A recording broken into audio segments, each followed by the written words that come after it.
Hello everyone, I am Dr. Priyanka Madia and I will be your instructor for Module 3. In Module 3, today I am considering Unit 7, which is Reconstruction and Development Strategies in Post-Conflict Situations. Before the discussion on the module, I would go over the course outlines to give you a clear understanding of the course contents of this unit. Course outlines are as follows. Number 1, to understand the meaning of conflict. Then, to explore the concept of failed states. Third, to get insights into the concept of reconstruction and development strategy. Next is to understand the reconstruction and development strategies in post-conflict situations.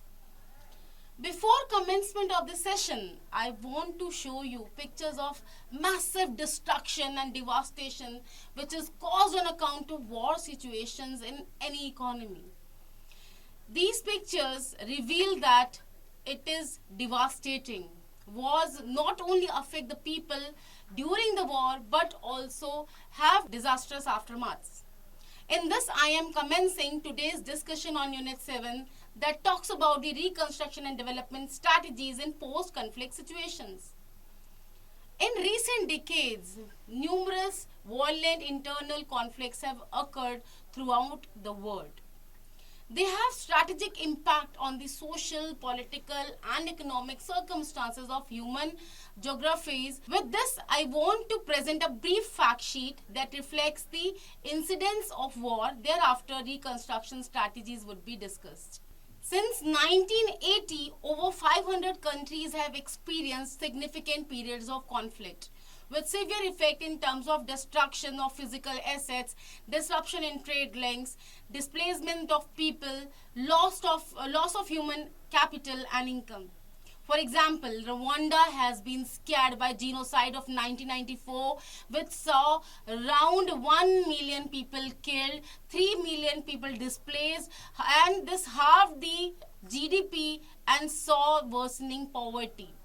Damage estimates from 15 years in civil war in Lebanon have been as high as $25 billion, means when 50% of GDP. In Botswana and Herzegovina, the cost of reconstruction has been estimated at $5.1 billion, means 100% of GDP.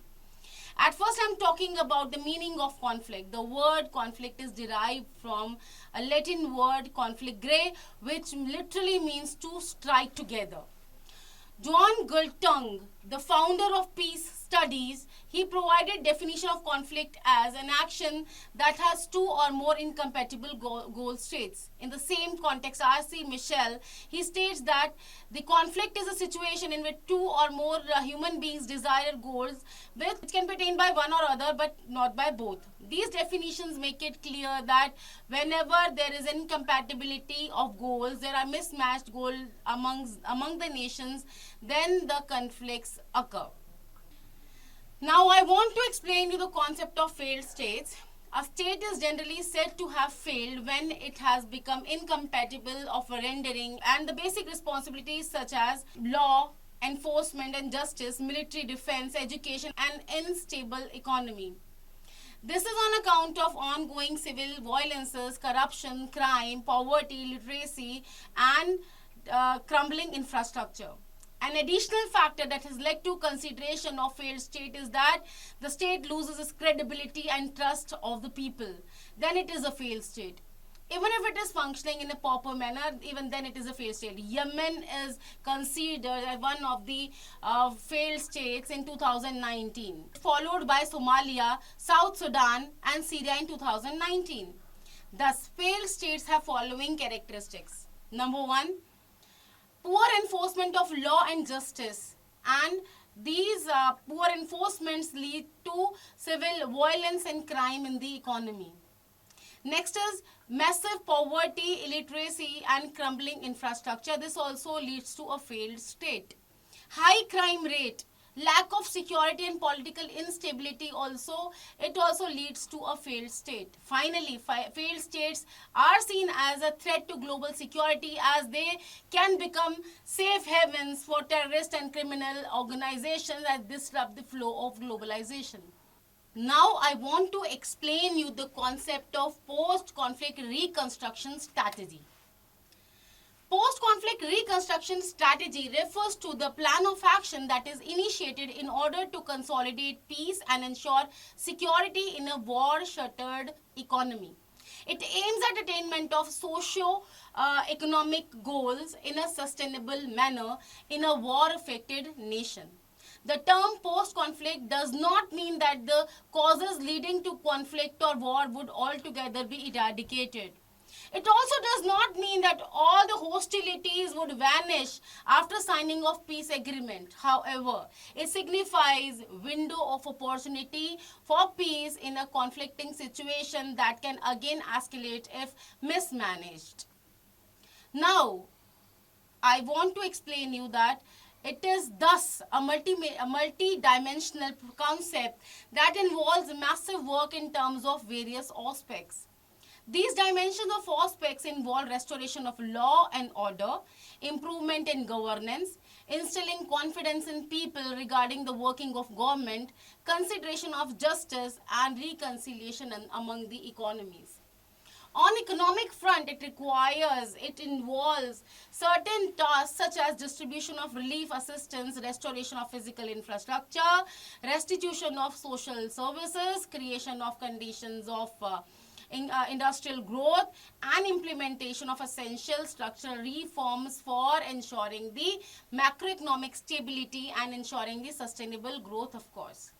Thus, post-war reconstruction strategy involves measures or steps that are initiated in order to rebuild and restore a country that have faced the repercussions of war or conflict. It includes the general strategies such as self-help, negotiation, mediation, intervention, diplomacy, etc. in order to limit the conflict from escalation. Now, what is development strategy? These strategies involve the application of strategies that aim at strengthening the war-affected economy and moving on the path of growth and development. This involves addressing the root causes of conflict, promoting economic development and social equity, and of course the environmental sustainability. Successful reconstruction requires a balance of security, political and economic interest, as security is required for reconstruction process to actually succeed. And yes, if we want to restore peace, this is required, and most important thing is this only. Now I want to talk about how to mitigate and avoid the possibility of conflicts through reconstruction and development strategies. This is a topic of major concern. Post-conflict reconstruction is believed to play a major role in reducing the risk of repeated, renewed conflict or violence within a failed state. The development strategies whereas include attainment of long-term goals and aim at ensuring economic development, social equity and environmental stability in a war-shattered economy. Failed states, they call for intervention by, number one, states themselves. Now, what do we mean by this? The failed states, they may lay emphasis on following initiatives. You have to do certain things in your economy by yourselves. And what are the initiatives which are required? Number one, to rejuvenate yourself, you need to create jobs, improve infrastructure, ensure equitable distribution of resources, establishing inclusive political systems that represent all the groups within a society, so that the tensions can be reduced in an economy, in a nation. You also need to invest in education and training, and this can empower the individuals, and this may also lead to avoidance of conflict. One is what you can do by yourselves, one is what other states can do. Now, in this, we need to promote the dialogue between various community groups, and if this is done, then this will help in promotion of trust, and this will also help in prevention of future conflicts. Effective conflict resolution mechanisms such as mediation, arbitration can also help in addressing the disputes before they escalate into violence. Support the reintegration of displaced persons to stabilize the regions. This is also important. Now, cooperating with the international organizations and seeking their cooperations for conflict prevention and reconstruction is also important. First is the role played by you, second, the role played by other states. Now, the third role is exogenous intervention by international organizations.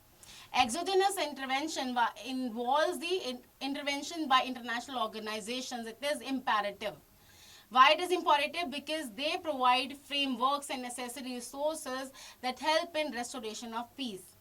They have a strong role to play in post-conflict reconstruction, and their role is important in pre-conflict situation also and in post-conflict situations also. It involves agencies such as UN, IMF, World Bank, etc.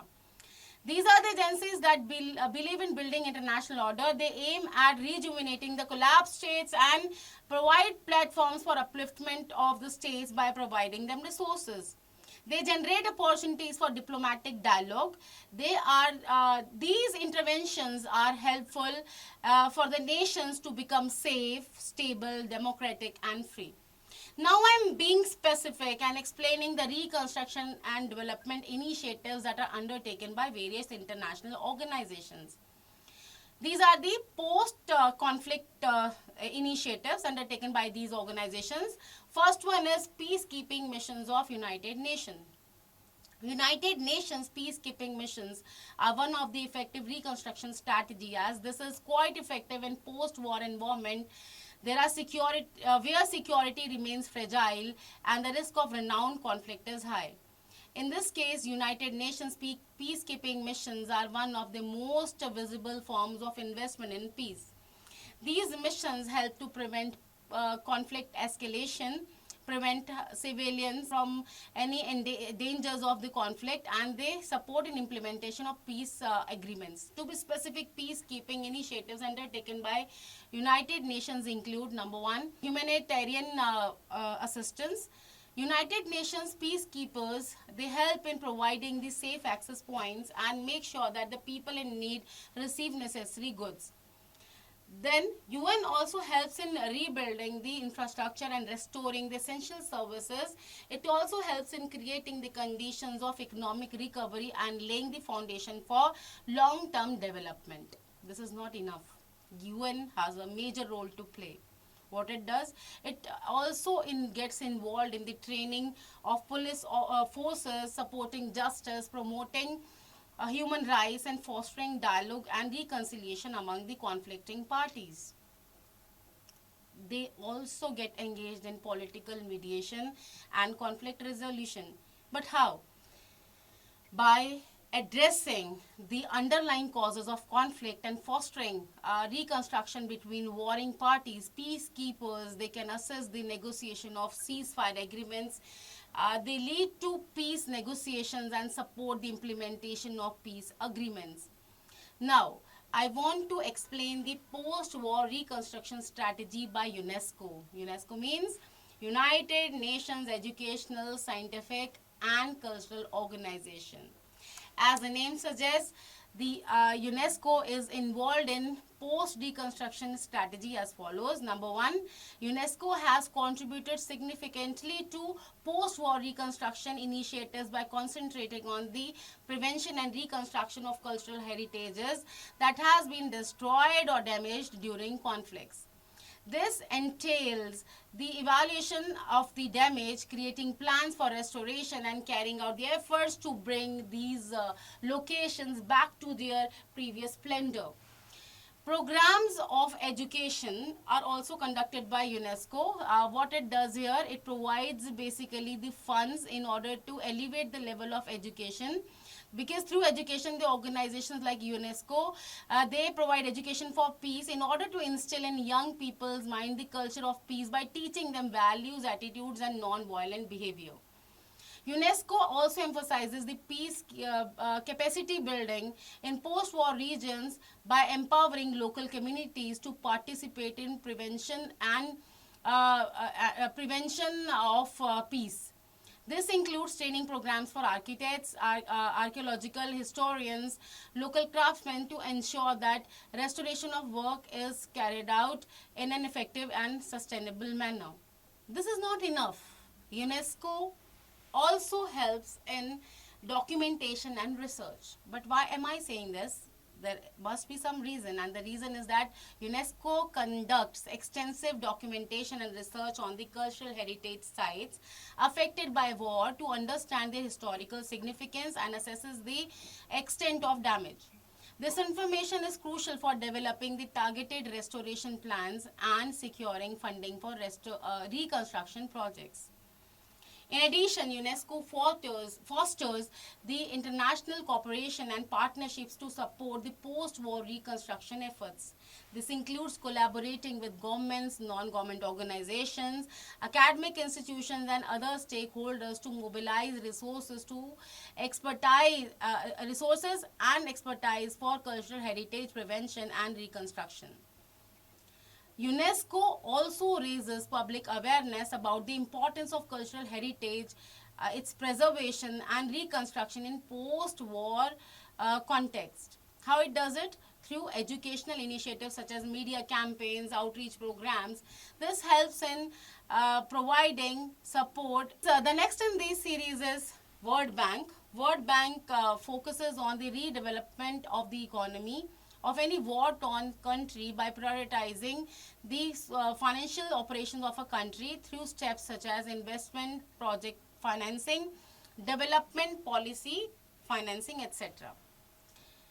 Next is European Bank for Reconstruction and Development. It also provides assistance to the countries directly affected by war. It focuses on the energy security, restoring municipal services, livelihoods for displaced persons, trade finances, and provision of liquidity for small and medium-sized enterprises. Another organization is USAID, means United States Foreign Aid Program. In accordance with this program, US provides aids to its allied countries in terms of financial resources. Of late, the Middle East countries, they have been largest recipient of financial aid by US. Iraq received an aid of 2.5 billion US dollar for humanitarian services in 2003 owing to the war it witnessed. The next in this direction is European Union. European Union opts an integrated approach to rebuilding a country affected by wars and crises. It is involved at all the stages of a war, from prevention to crisis management, and immediately contributes to sustainable peace. The EU works in close coordination with the member states and effectively combines war prevention, mediation, and peace building. Post-conflict reconstruction should follow a holistic approach, and reconstruction efforts should promote inclusive themes and principles. This should be done in order to ensure that the needs and perspectives of all the stakeholders, including local communities, are taken into account during the rebuilding process. However, the complexity and multidimensional nature of conflicts pose significant challenges for post-conflict reconstruction, as the underlying causes and dynamics of conflict may be addressed to achieve lasting peace and stability. However, an early action is crucial, as a delay can lead to conflict re-emergence in future. In addition, the timing of intervention must be carefully considered to ensure maximum effectiveness. Needless to say that men have two options. One, to unify, means to believe in peace. The next one is to destroy, means to believe in war. Now the wish is theirs.